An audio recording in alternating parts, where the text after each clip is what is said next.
Get correct information from your employees. You'll be happier, your employee will be happier as well. So we're seeing lots of employers don't collect starter checklist information of their employees, so their taxation is wrong and can be for a number of years. When we think about the German payroll landscape, like in so many countries, it is governed by a very complex web of tax law, social security law, and labor law. Germans love to be taxed at the source of their income, which in Germany actually includes statutory health insurance. Managing a global team is complex, but Deel makes it simpler with payroll, HR, IT, and compliance all in one place. That's why over 35,000 businesses trust Deel to hire, pay, and manage their teams worldwide. See how Deel works at deel.com/nickday. That's DEEL.com/NICKDAY.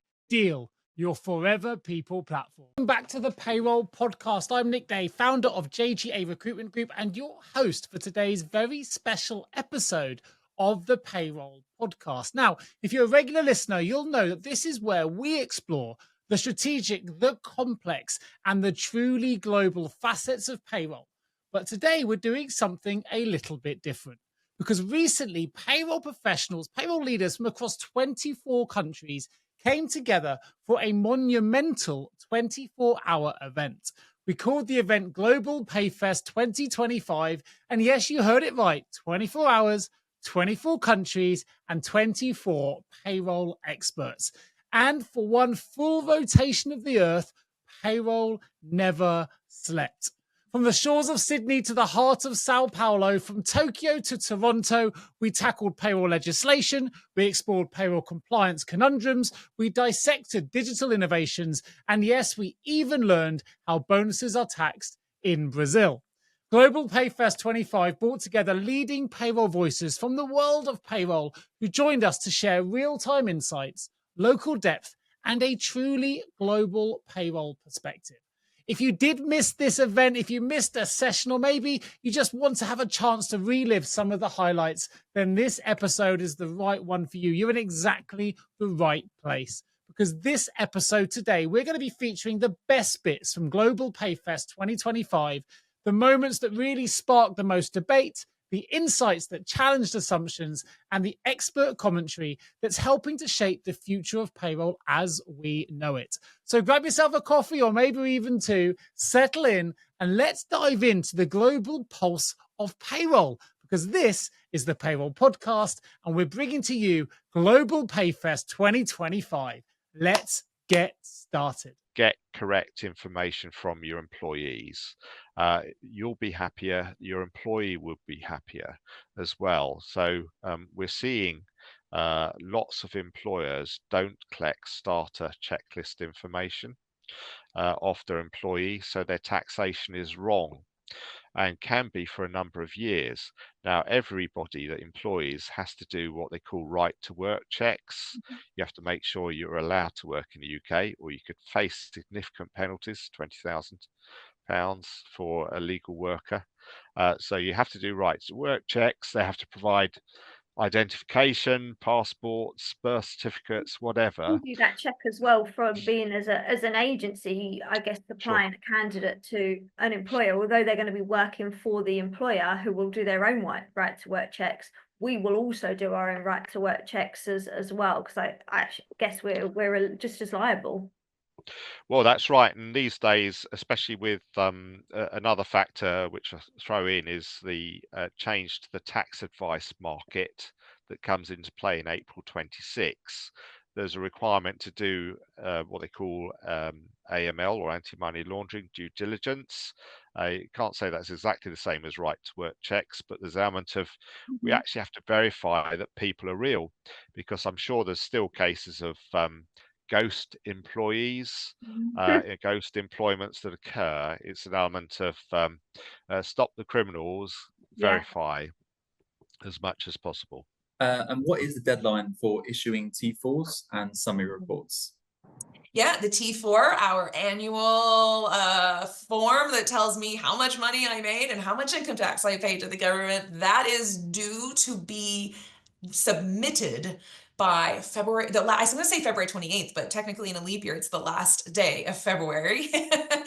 I want to be clear on that though, because many employees will ask this. They didn't get it on February 28th. Actually, that's not the legal requirement of an organization. They just have to send it off by the 28th. It has to be on its way. So that is the deadline for all of that. And in fact, something to add is that I should say that employers, this is newer, but important, is that you can actually do those electronically now as long as there's via secure method. It used to be you had to mail them all. But yeah, last day of February. Great. Is vacation pay taxed? It is. I always reference though with specifics like how-tos, and I'm not going to do that here with going to the CRA's website and finding out how to do it. But yes, vacation pay is taxed because it is an earning. Vacation pay is absolutely a taxable earning that you receive. I wish it wasn't. It feels like it could be a nice benefit to have it not taxed, but not. It is. Singapore has specific requirements for foreign employees. There is no requirement for CPF contribution in Singapore for foreign employees. This creates two distinctive payroll processes. And there is a skill development levy. This is mandatory for all employees, both local and foreigners, at 0.25% of monthly remuneration with a minimum of $2 and maximum of $11.25 per employee. Then foreign worker levy, which is called as FWL, applicable for work permit and S-pass holders with rates varying by sector, qualification, and dependency ratio ceilings. Next, let's see some of the tax reporting and compliances in Singapore. Singapore has a progressive income tax system, and the tax ranges from 2 to 24% based on individual's income. Exciting news for employer here is there is no tax withholding requirements in Singapore, but there are employer obligations on tax reporting. Singapore's tax reporting requirement include participation in auto inclusion scheme for employment income. Employers with 5 or more employees must submit employment income information directly to IRAS using AIS. Due date for this tax reporting using AIS is 1st of March every year. There are different forms used based on the nature of payment. Form IR80 is required for reporting employee remuneration. And Form IR8S, this form must be completed if employer have made excess CPF contribution on employees' wages and have claimed or will claim refund on excess CPF contributions. And there are forms Appendix 8A and 8B for benefits in kind and stock reporting. Well, in Argentina, failing to meet the deadlines set by the ARCA can result in insignificant financial penalties. Fines for submitting late declarations or failing to make payments within the established deadlines can vary depending on the type of non-compliance. Some of the possible penalties includes fixed fines, a fine for each day of delay, depending on the severity of the non-compliance. Interest. In addition to fines, interest will be generated for the time that passed without paying the owed taxes. Additional fines, if the ARCA considers the non-compliance to be intentional or recurring, higher fines may be imposed. We have retention or exclusions too. In more serious cases, the companies or individuals quit may be suspended, preventing them from conducting business operation. So it's crucial to comply with ARCA deadlines to avoid financial penalties. I think you've got it in that last line there. Basically, just do what you're supposed to do. Comply with deadlines, yes. and you'll be okay, right? Thank you very much for that. So the collective labor agreement, what is that in the Netherlands? It is what the word said. It's a collective labor agreement. And it's an agreement on employment condition between employers or employer organization and trade unions.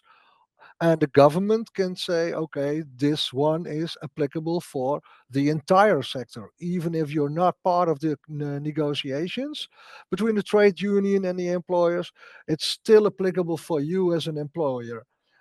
Nowadays, there's also the possibility that employee organizations they have a collective labor agreement with the trade unions. So not only employers do that nowadays, it's also possible for the employee organizations to do that themselves. So even the employers can be put aside to that and still have to be part of the deal when the Dutch government says so. So the scope of these collective labor agreements, they apply to all employees in a company or in an entire sector. And the parties involved, as I said, are the unions, the employer associations, and of course the government. And the government can say that the CLA is legally binding. So it's universally for a total sector like transportation or healthcare or flex temporary labor. Um, so the last collective labor agreement on temporary labor is closed by employee organizations and not by the unions. That's something different. So, and the content. What is the content of a collective labor agreement? It covers everything. Everything you do want to be covered, everything you don't want to be covered, because you lose any freedom as an employee, as an employer. You really have to stick to the CLA. And the CLA, when it's better than the legislation, than general legislation, the CLA counts. So if you have, for example, 20 statutory holidays by Dutch legislation and the CLA says no, it's 40, then you have to give your people 40 days off. So it's really important also for the cost, the employer's cost for the labor that the CLA foresees in uh, lower employee costs. And then the other side, of course, the employees who want the best out of everything. So the trick is to find balance within that. And in good economic times, the balance is always right. We never agree. We never argue about anything. But in bad times, we argue about everything.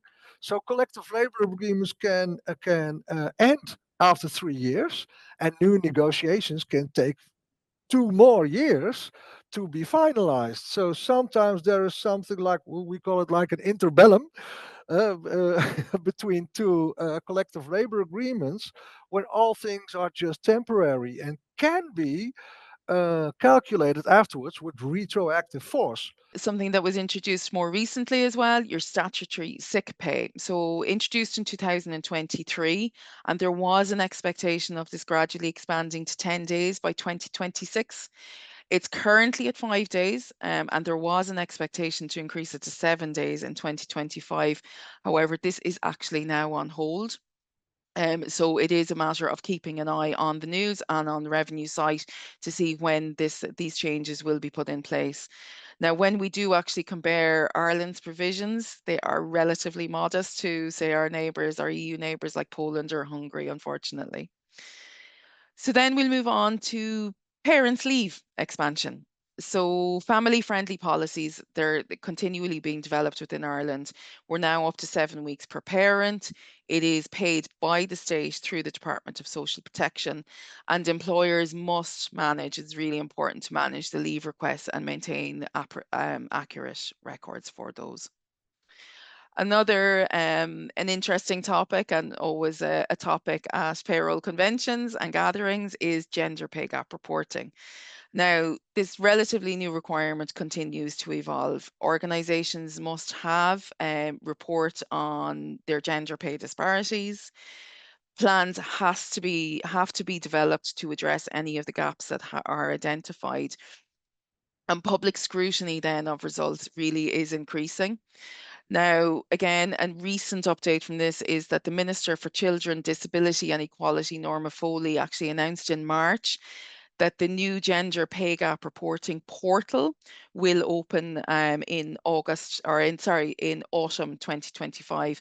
So currently businesses with over 150 employees have to report it on their own websites, but this will mean that the results will have to be uploaded and will be available publicly through this portal. Attention payroll leaders, if you're listening to this, you already know that payroll has never been more complex. Compliance risks are rising, skilled talent is scarce, and getting it wrong can cost your business way more than just money. It can cost you trust, retention, and of course, brand reputation. I'm Nick Day, host of this show and also CEO of JGA Recruitment Group, specialist global payroll recruiters. Here at JGA, we're so passionate about payroll, we've even turned it into music. Don't believe us? Head to your favorite audio platform and search for Payroll Powers the World, and you can quite literally join us in song about how we believe payroll deserves its moment in the boardroom to shine. At JGA, we'd like to think our passion shines through to our recruitment results as well. With a 97% retention rate and an average 19-day job brief to hire success rate, we work fast, we work strategically, and we work with purpose to connect you to the hidden payroll talent that job ads and direct search methods will simply never reach. So if you're hiring or indeed planning to hire, why not partner with the experts that are shaping the future of payroll? Partner with jgarecruitment.com today, or better yet, drop me a message directly, and together we can make sure your next payroll hire is your best one yet. Hong Kong, we need to remember where Hong Kong is coming from. So it was, let's say, a part of the Commonwealth. And as a part of the Commonwealth, is reflecting its structure in a simple way, but also is a central part of Asia. And this is taking from Asia other part of the structure. So in terms of a key feature on Hong Kong payroll, there is no central payroll authority. There is the inland revenue, which one in England is called HMRC. For Hong Kong, it is called IRD. So Inland Revenue Department. It's very easy, very simple.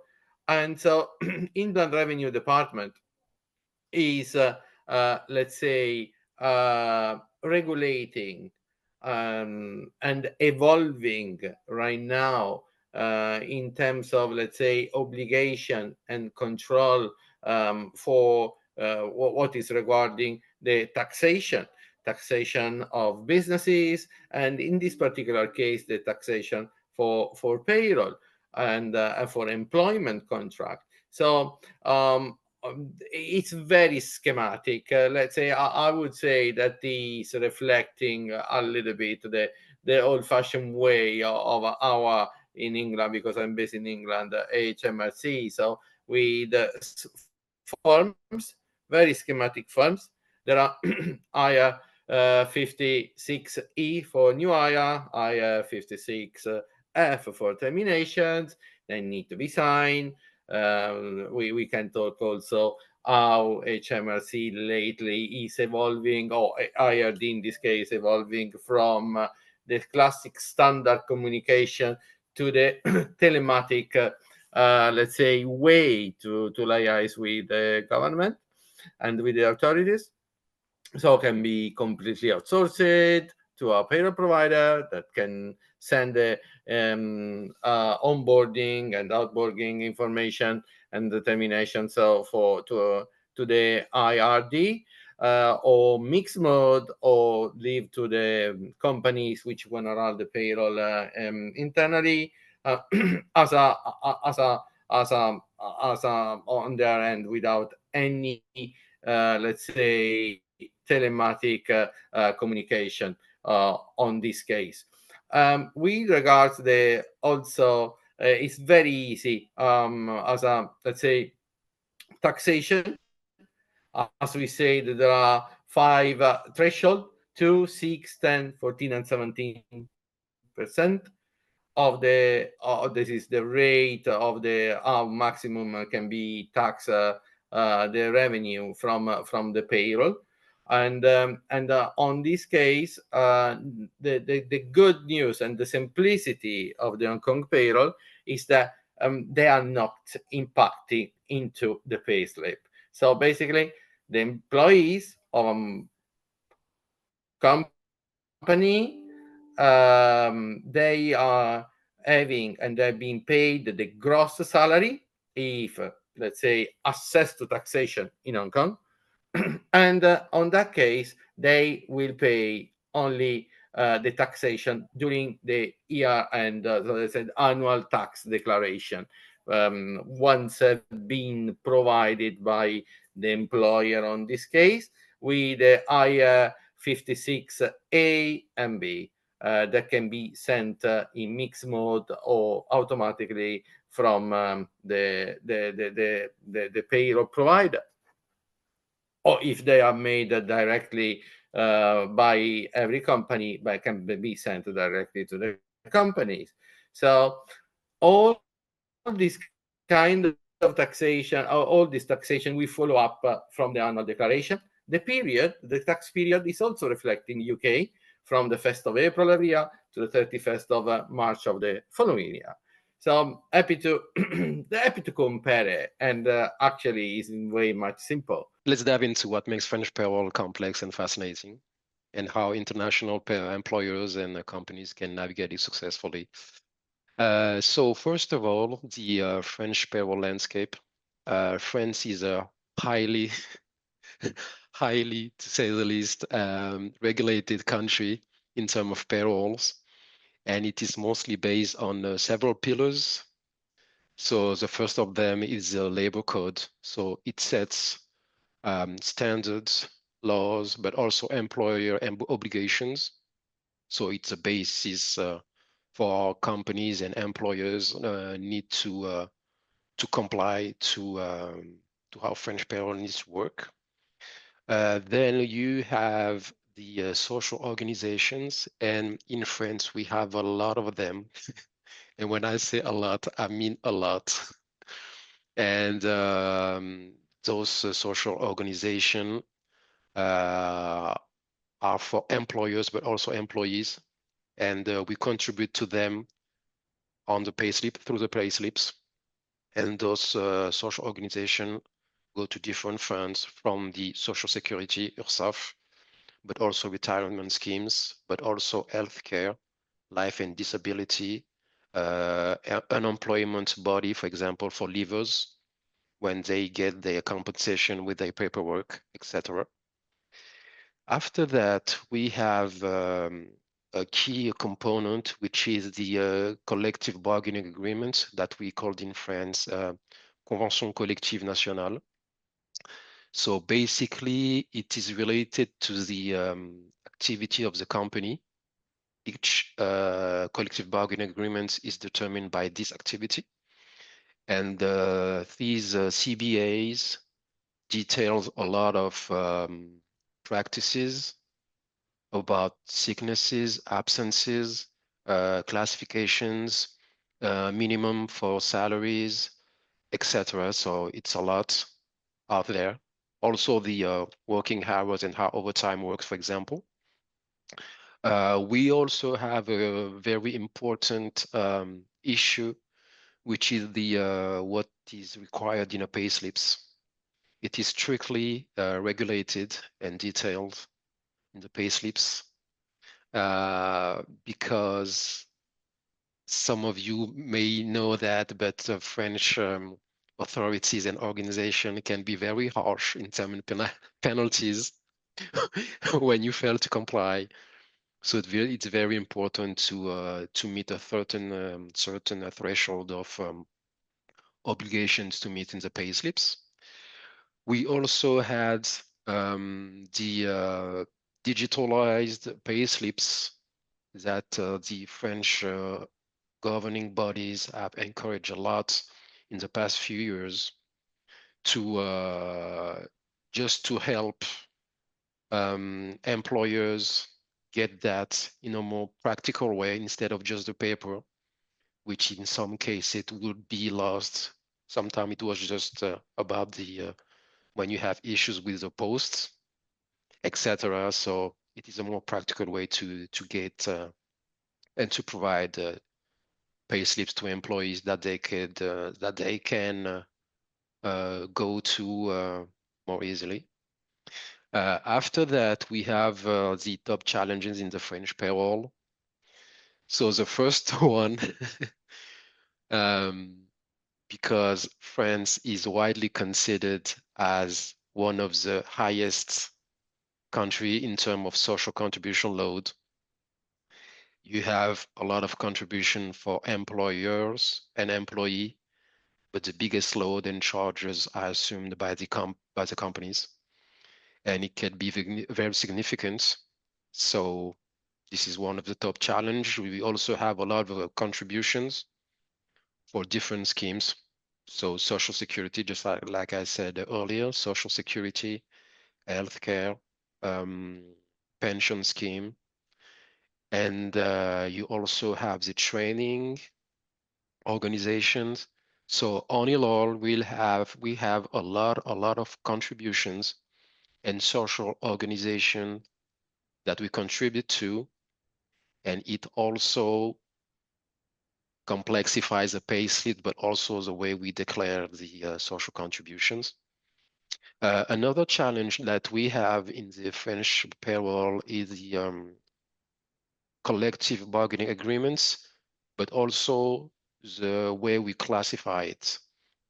The CBAs are important.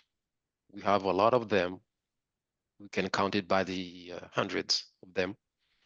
And it is important to comply and to follow that, because when you misclassify, for example, an employee under the wrong job level, or if, for example, you put a wrong classification for salaries, you can be doing something that can have significant consequences on employees, and later on maybe legal disputes. So we, as payroll specialists in France, we make sure to have that with us at all times, and to make sure that we keep in touch with the updates. Let's talk about German payroll, where there's a form to fill out for everything. It's Germany after all. So let's start by looking at what makes Germany's payroll system so unique, and the specific obligations for employers operating here. So when we think about the German payroll landscape, like in so many countries, it is governed by a very complex web of tax law, social security law, and labor law. Germans love to be taxed at the source of their income, which in Germany actually includes statutory health insurance. Other countries do it quite differently. In Germany, it's all tax at source. So basically, the employer is responsible for all necessary official registrations and reports when it comes to that. So let's look at the core components of German payroll.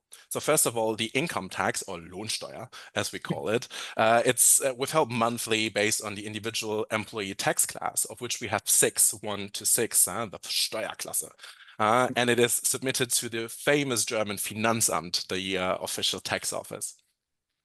Apart from that, we have the social security contributions, of which there are 4. They are mandatory deductions for health insurance, pension, unemployment insurance, and long-term care insurance. It's usually split evenly between the employer and the employee.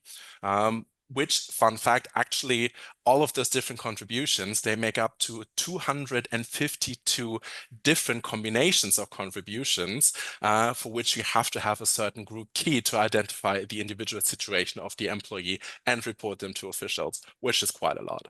Yeah, it is quite a lot. Indeed. Next to that, we also love collective bargaining agreements, or the famous German Tarifverträge. They actually apply in many industries, and they set standards for wages, working time, and benefits. They're usually negotiated by workers' councils, unions, and the employers. Another fun fact, when thinking about those famous Tarifverträge, there are actually more than 88,000 different bargaining agreements in effect in Germany in 2025. So you really have to look out whether one is applicable for your industry. Apart from that, as mentioned earlier, registration and reporting. It's really important for Germany because the employer actually has to do everything for the employee. They have to register the employees with all necessary government institutions during the first month of the employment. Think about the tax office, the healthcare providers, the National Employment Agency, the collective accident insurances, and what have you. It's a long, long list where you have to really get everyone informed that they are now employed with you and they're identified correctly. And this, apart from that, you also have to provide a variety of different income-related reports on a monthly basis to those institutions, but also on demand to the employees, because there are so many things that an employee could need. For example, when they leave, unemployment information so that the actual insurance can be calculated, if they need housing subsidy and whatnot. Believe me, it's Germany, there's a form for that, and the employer has to fill it out. So thinking about all of those things, all of those contributions and what you have to do, Germany really is a country where there is a net pay culture. Since everything is deducted from your gross pay, you really have to focus on the net salary, and the employees do as well. They really want to see what lands with them at the end of the month, and really you have to be accurate because Germans will ask, I can tell you that. So thinking about this, let's talk about the everyday headaches of a payroll in Germany and how to deal with them. So the tax class system in Germany is quite unique. We have 6 different tax classes, and they're really dependent on the individual situation. So whether they're married, whether they have dependents, do they have a secondary employment and whatnot. A change in this status, for example, if you marry, if there's a childbirth for you and whatnot, they actually have to be done with the tax officials. So if an employee comes to you and says, well, I married last month, I now have a different tax class, you can say, well, great, congratulations, that's fantastic, but we haven't received that information from the tax office yet. So actually, if you set up payroll, you have to have an interface with the tax officials, and they have to tell you that something changed. If the employee tells you, you could change this, but you can never be sure, so you have to wait until the officials give you the green light for the change. Yeah. Let's talk about the social security system. It's quite complex. As I said, we have 4 mandatory contributions, and they actually change every year. So you have to really, really know what's changing after the year end. What are the new margins that you have? What are the income thresholds with those contributions? Because once you reach a certain level of income, you don't have to pay more. It just stops there. You have to pay the same amount. At the same time, exactly this threshold is also where you as an employee can opt for private health insurance and then decide what is part of your package. And then the employer actually has to pay a contribution as well. There's a lot of forms you have to fill out. There's a lot of forms you have to present to the employer so that you actually can pay the correct contributions. And of course, there are thresholds for that as well. So once an employee starts, so the hiring process is quite vast in Germany because you have to register those employees with the relevant authorities. Think about the health insurance. You have to make sure, are they covered? Is it the correct one? We have more than almost 200 different public health insurers in Germany, so you have to really identify them. And then on a monthly basis, make sure that if something happens, you have a system running where you can inform them. This is called the famous DÜF, which is a very large German compound word, means Datenerfassung Übermittlungsverordnung. Very, very huge, very German. And there, of course, are standardized notifications that have to be sent out, and again, works with an interface with all of the different providers that are there.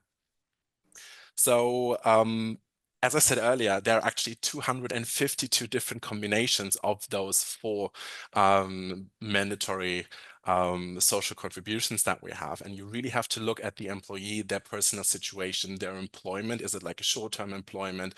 Do they earn to a certain amount? what's happening, and you have to identify them correctly, because it really makes a difference on their payslip of how much contribution they have to pay, but also you as an employer have to pay.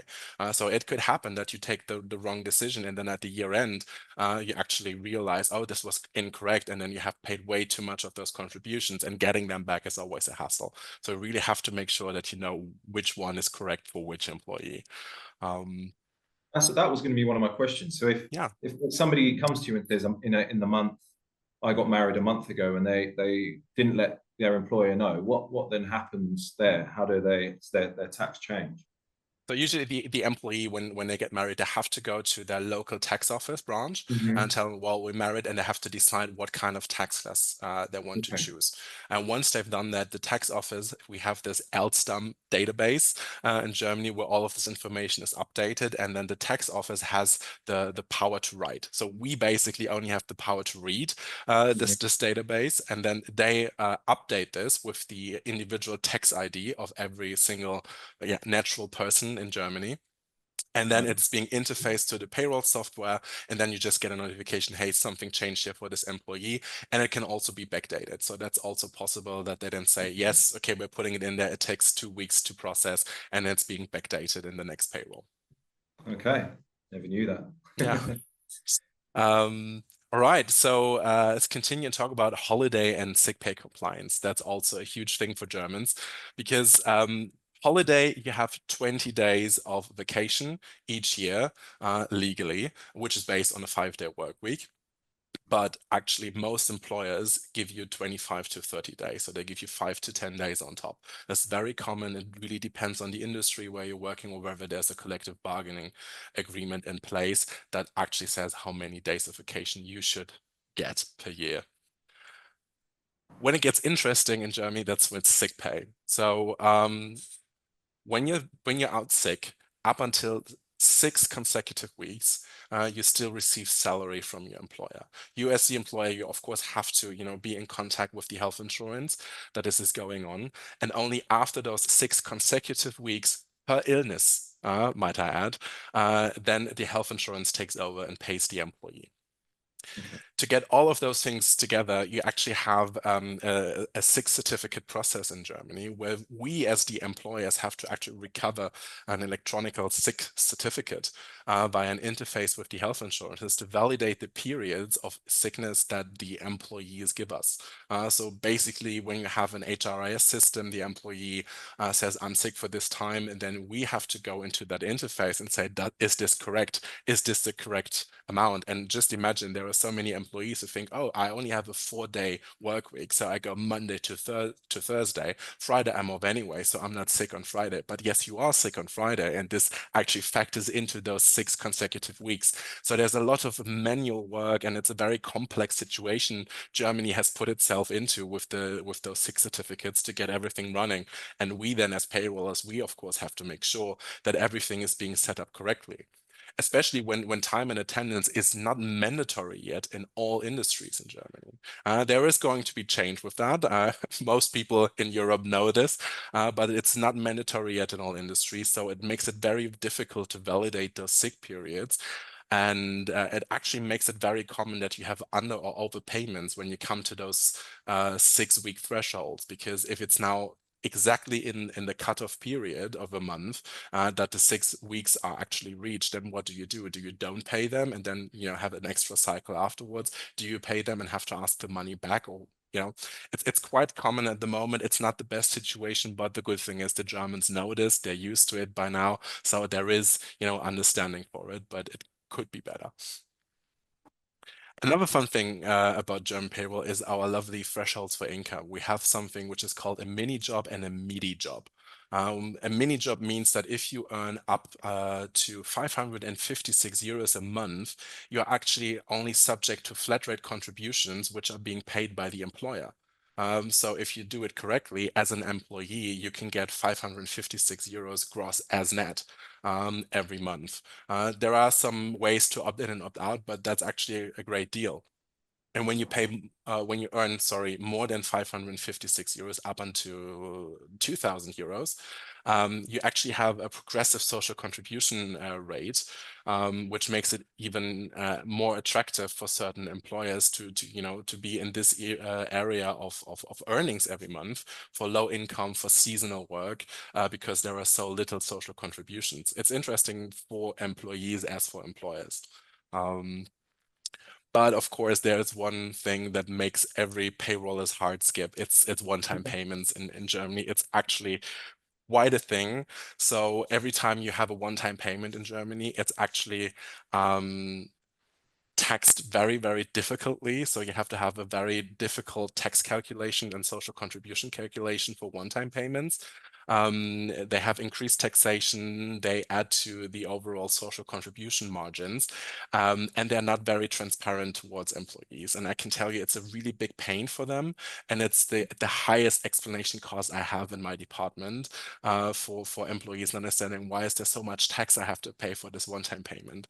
And we always have to pay them, well, that's Germany for you. It's not something we did. It's just how it works. It wasn't me. It wasn't me. It wasn't me. I mean, it's not the answer I want to give them, but it's really difficult to make them understand all of the calculations because it's so dependent of what they've already earned, what they might earn. So this can actually change throughout the year. And this is it's not ideal. But luckily, a lot of those industries and collective bargaining agreements, they have certain one-time payments which are fixed in a salary. For example, it's very common in Germany to have a 13th month, which we call Weihnachtsgeld or Christmas allowance that we pay. And this then is not subject to those one-time payment calculations and taxations, which is quite nice if you can put this one up there into your contracts. And there we have it, the very best bits of Global PayFest 2025. That included 24 countries, 24 top payroll voices, but one unifying purpose: to elevate payroll from a back office function to a global strategic powerhouse. From tax complexities in Tokyo to pay equity in Paris, we've heard from the experts who are not only navigating change, they're absolutely shaping it. If this episode has sparked new thinking or challenged your payroll assumptions, then I encourage you, please, to keep the conversation going. Share this with your payroll peers and colleagues. Reflect on what this means for your business.